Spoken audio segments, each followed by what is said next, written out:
Apartheid, it's a word that still hangs heavy in the air.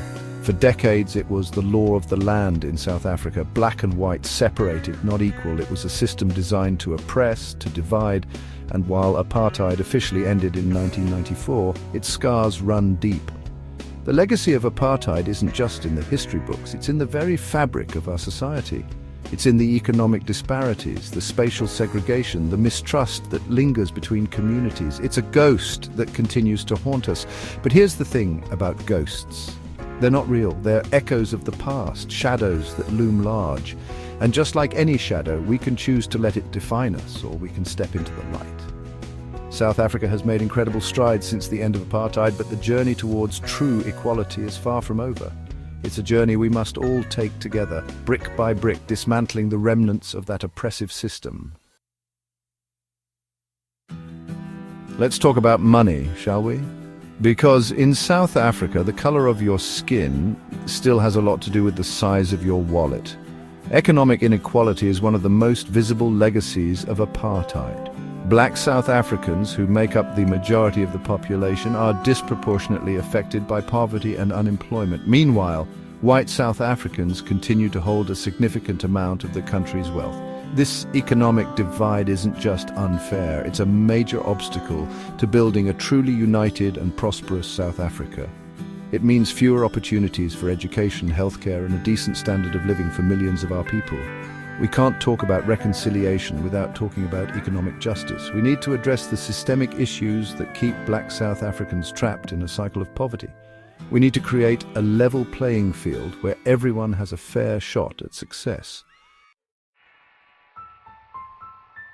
Drive through any major city in South Africa and you'll see it, the stark lines of segregation. We may not have the whites-only signs anymore, but the separation is still there, etched into the very landscape of our cities.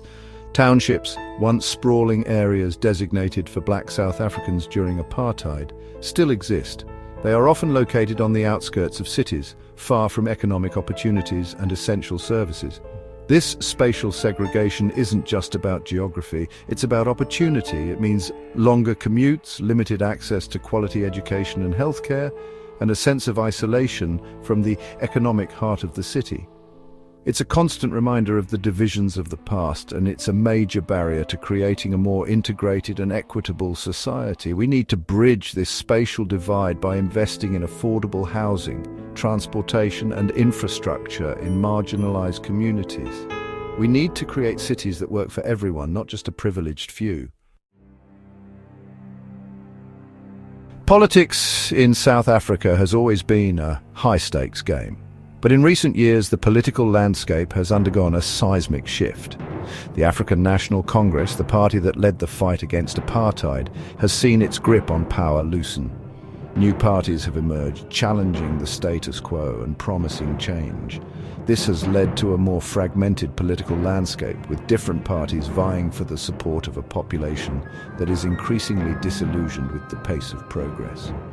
This shift in power dynamics has also brought racial tensions to the fore.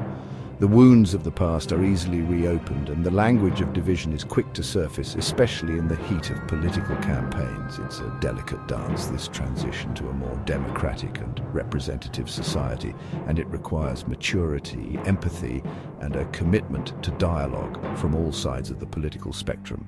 We need to move beyond the politics of blame and division and focus on building a future where everyone feels seen, heard, and represented. There's a saying in South Africa, home is where the heart is. But for many South Africans, finding a safe, affordable place to call home feels like an impossible dream. The housing crisis is a stark reminder of the inequalities that persist in our society. Years of apartheid-era policies, coupled with a lack of affordable housing development, have left millions of South Africans struggling to keep a roof over their heads. The waiting lists for government housing are long, and many people are forced to live in overcrowded and informal settlements. This housing crisis is not just about bricks and mortar, it's about dignity. Everyone deserves access to safe, affordable housing. It's a fundamental human right. We need to address this crisis with urgency and compassion. We need to invest in large-scale, affordable housing projects, address corruption and inefficiency in the housing system, and ensure that everyone has a place they can truly call home. There's a palpable tension in the air, a sense of unease that simmers beneath the surface. People are frustrated, they're tired of waiting for change, the slow pace of progress, the persistent inequality, the housing crisis. It all adds up, and sometimes that frustration boils over into protest. We've seen it in the streets, in the townships, in the universities. People are making their voices heard, demanding better living conditions, better opportunities, a fairer society. This is not just about anger, it's about hope. It's about the belief that a better future is possible, that things can change. But it's also a reminder that the government needs to listen to the needs of its people, to address their concerns and to act with urgency and compassion. Ignoring the plight of the people, dismissing their concerns, is a surefire way to fan the flames of discontent. We need dialogue, we need action, and we need it now. South Africa's journey from apartheid to democracy has been closely watched by the world. We were once a pariah state, isolated and condemned for our policies of racial segregation. But when we emerged from the darkness of apartheid, we held a special place in the hearts of many. We were a symbol of hope, of what was possible when people came together to fight for justice and equality.